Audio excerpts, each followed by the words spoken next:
choose to focus on one chapter of the book Intercourse by Andrea Dworkin because I feel that this chapter, Occupation Collaboration, encompasses Dworkin's principal arguments for as to why sex between a man and a woman reinforces the injustices and inequalities faced by women in our modern-day patriarchal society in the most clear and concise manner. In this chapter, Dworkin discusses the physical anatomy of a woman with regards to how her body is used during sex. Dworkin almost exclusively uses the term fucking to describe sexual intercourse. However, I will be replacing this term with sex for the most part. In a woman's body, her vagina is an opening to the exterior world. However, this opening is no longer just that. It has become synonymous with entry and everything that this word implies. This signifies that a woman is literally forced open and invaded. Her privacy, her physical boundaries, and her integrity are all demolished in the thrusts of intercourse. Dworkin then draws upon the male rhetoric surrounding intercourse, stating that the discourse of male truth accepts that sex is synonymous with violation, meaning that it is a recognized given that intercourse demands that a man violate the woman. And despite this acknowledged violation, the woman is socially accepted to receive it, expected. The woman is socially expected.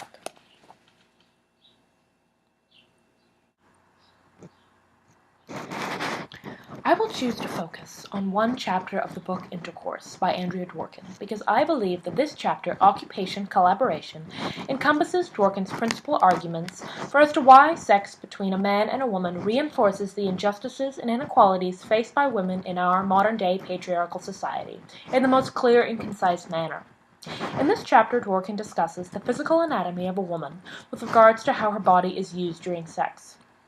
In the book, Dworkin almost exclusively uses the term fucking to describe sexual intercourse. However, for the purposes of this video, I will be replacing it with sex. In a woman's body, her vagina is an opening to the exterior world. However, this opening is no longer just that. It has become synonymous with entry and everything that this word implies. This signifies that a woman is literally forced open and invaded. Her privacy, her physical boundaries, and her integrity are all demolished in the thrusts of intercourse.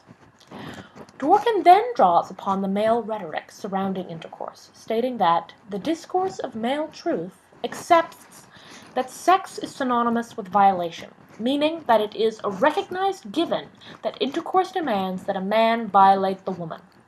And despite this acknowledged violation, the woman is socially expected to receive it regularly, and she must and should enjoy it. In doing so, in submitting it to a man, she will be a true woman in our society.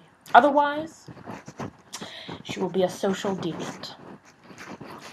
Despite social reforms to society, such as equal pay regulations and anti-rape laws, or at least the beginnings of anti-rape laws, women still hold an inferior position in our society. And Dworkin argues that it is because of the constructs intercourse enforces. After all, in sex, a woman is literally inhabited, taken over, dominated by her male oppressor. Dworkin then goes on to argue that women themselves have been an active participant in their own subordination. She argues that women willingly prepare and ready their bodies for sex, and not freedom. Because in fact, sex is their own enslavement, according to Dworkin. But men have a response to this problem in order to keep women in an inferior position. Sex actually is freedom. Women believe this, and then we continue to have sex in a way where our privacy and our integrity are forced aside, diminishing us into objects present for the sole purpose of fucking. As Dworkin says, women will be collaborators, experiencing pleasure in their own inferiority, calling intercourse freedom. Dworkin does then say if sex were to exist without objectification, rape, and prostitution, then perhaps intercourse could be an expression of sexual equality. Because at this point,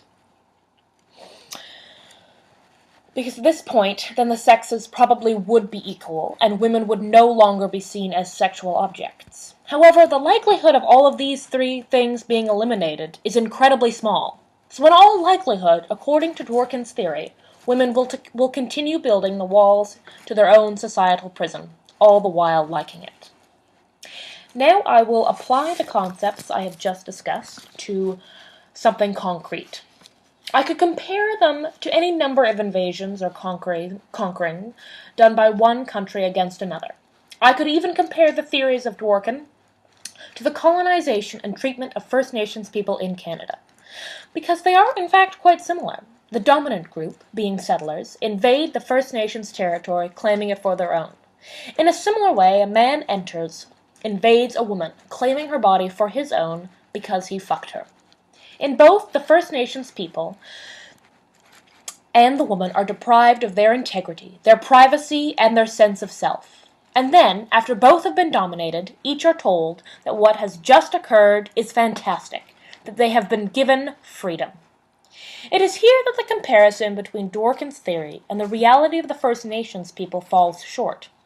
In the case of the First Nations, although they were told that they were free and that they should be grateful for everything the settlers had done, the First Nations people did not believe it. They did not become collaborators in their own inferior position in society. As Dworkin argues, women have and continue to be willing collaborators in the acts that keep them in an inferior place in society. Therefore, I must choose a different real-life application of Dworkin's theory that better matches it. I will refer to an experience that myself and millions of other women have experienced: the Brazilian wax.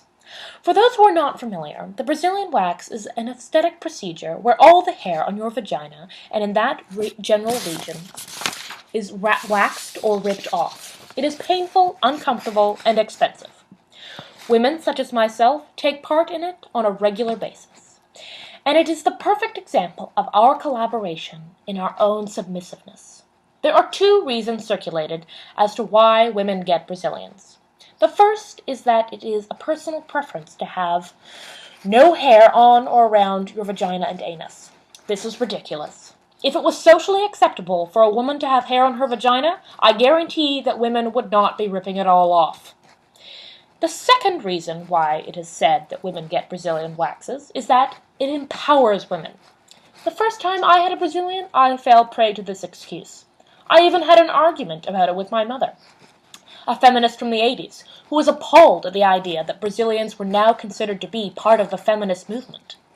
But everyone else around me was saying that, oh yes, the Brazilian wax is a source of power for women. It only costs $80.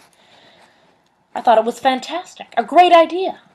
But after having actually done it, it dawned on me that perhaps my mother had been right, and everyone else had been sucked into this male-appeasing mind frame, myself included. And now, after much thought, I cannot understand the Brazilian. What exactly does it empower women to do? I have asked many women what exactly they find empowering about removing all the hair from their vagina, and I can never get a real answer. The conversation is quickly shifted to another topic, because no one wants to say, oh, I do it to please a man. But really, that's the reason. I have even asked myself, is it empowering? Does that painful ripping of my skin make me feel like a strong and independent woman? When I am lying exposed on the table, do I feel that I have integrity? Privacy? No, I don't. Just like in the sex Dworkin describes, we have our privacy and integrity literally ripped away from us for the preference of the man, for the preference of a man. The Brazilian reinforces the idea in my mind that women are objects for men to use for the purpose of sex. And yet, despite this acknowledgement, I continue to have them done. I am collaborating to the inferior position of women in society by perpetuating the idea that women are sexual objects for men. Only I am doing it under the pretext that I am freeing myself. This is precisely what Dworkin argues that women do when it comes to intercourse. And if you are still not convinced that the Brazilian wax is a tool for the objectification and use of women, let us think back to how the Brazilian came to be so popular. Porn, which essentially is just the objectification of women. The camera needed a better visual of the man violently inserting himself into the woman. What better way to do so than to remove the pubic hair? What is more, in removing all of one's pubic hair, the woman is reduced to a childlike state, powerless and easily dominated. We are paying money to have ourselves reduced to points of entry, to holes for men, and we do so because, apparently, that is what it means to be a woman in our society, a sex object. We ready ourselves in a painful manner to be possessed, to be dominated by a man, our oppressor, and we are doing it with smiles on our faces. Dworkin's theory, stating that intercourse oppresses women, may seem extreme on the page, insane even. But if we consider the Brazilian wax and all the other ways women modify their bodies to ready themselves for the domination intercourse entails, Dworkin may have a point. It is just terrifying to acknowledge. Thank you very much. This was my gender studies video.